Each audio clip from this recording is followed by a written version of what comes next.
po, no, ang itsura ko kapag ako nag-prepare ng mga product nyo.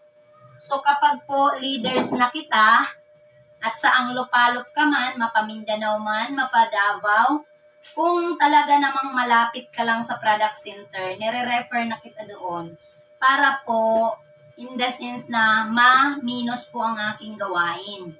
Pero yung iba po, mas pabor pa po sa kanila, lalo na yung 5 oras ang biyahe. So, sa atin na po talaga nagpapabili.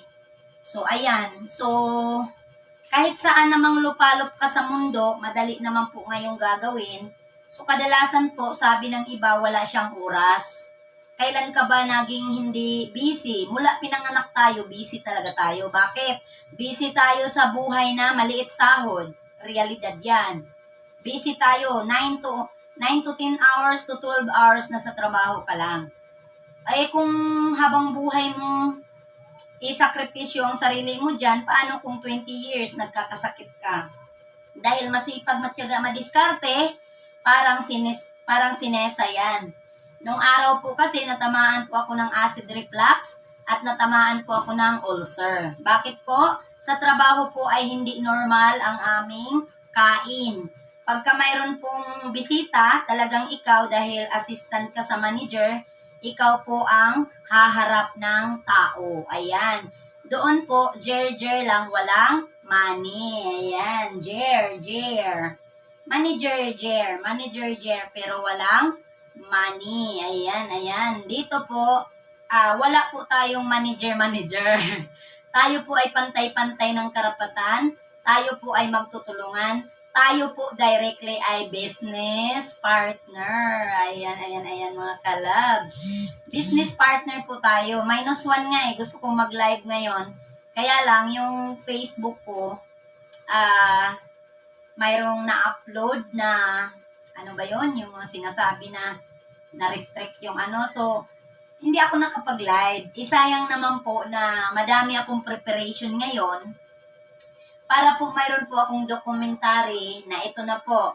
So, malapit na po ang Nisa Maunlad mag-celebrate ng 2 years. Ayan.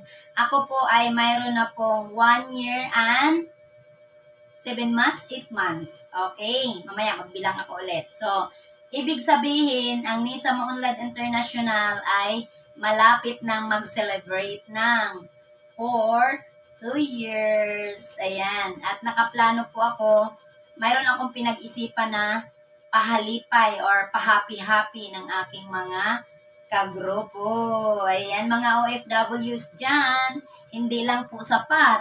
Kasi ako, OFW din po ako before, hindi lang po sapat na kuskus ka ng kuskus, 24 hours ka lang po dyan. Pero kung manghiram ka ng oras sa akin, manghiram ka ng oras sa grupo ng Nisa Maunlad International, marami po kaming tutulong sa'yo. So, hindi lang po 24 hours kang nagtatrabaho. Nadadagdagan ka ng panibagong katawan. Ayun po yung MLM. Ayan.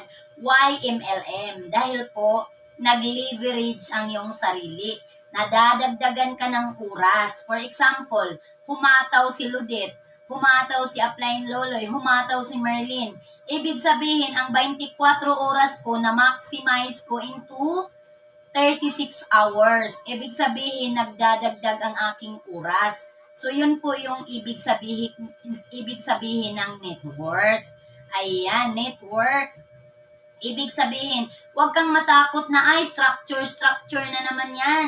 Bilog na naman yan. Bakit? Sa bahay nga, may structure eh. Susunod ka sa ama, sunod sa ina, hanggang sa panganay na anak, hanggang sa pangalawang anak. Bottom line, lahat tayo araw-araw gumagamit na ng structure. Ba't ka natatakot? Structure lang po yan, drawing lang po yan. Ayan. Kapag sinabi mong money, ang tawag nito, ay, ano yan? Networking yan. Ang networking pong sinasabi mo, yung hindi ka po alagaan. Ayun po. Pero tayo po ay mouth-to-mouth business. Kaya nga, to be closer ka sa akin, makipag-usap ka, hi, hello, kumusta ka na po? Di ba po? Ayan. Para po tayo ay magtulungan. Ayan.